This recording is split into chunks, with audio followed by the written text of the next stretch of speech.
The first 6 days of the special legislative session brought 3 bills that would solve Louisiana's $304 million shortfall. Only the Republican bills survived. Representative Cameron Henry's HB3 would use about $75 million of the rainy day fund rather than the $119 million Edwards' plan would have used. To make up the difference, the original version of HB3 would have cut about $55 million more than the governor's plan. To ease the pain of these additional cuts, House Republicans proposed amendments to the bill that would replace cuts with attrition funding, money reserved for salaries of employees that were not actually employed by the state because of the hiring freeze placed on agencies by the governor in July.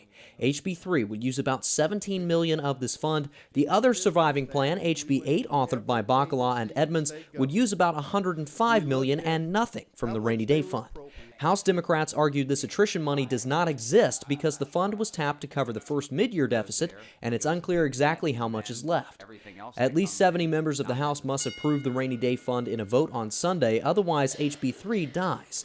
For now, the House has sent Henry's bill to the Senate, who could make amendments to any of the numbers, including the rainy day fund. Apart from budget issues, the Senate was also faced with the decision of whether or not to expel Senator Troy Brown.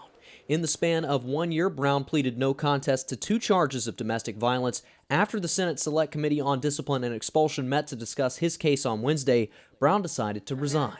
Brown's attorney Jill Kraft says she believes the Senate predetermined the outcome well before the hearing began. He's entitled to a fair and impartial hearing. I didn't see any of that in there. Only a few more days remain in the special session, and there's still a lot of ground to cover for the legislature. For the Manship School News Service from the State House, I'm Matt Houston.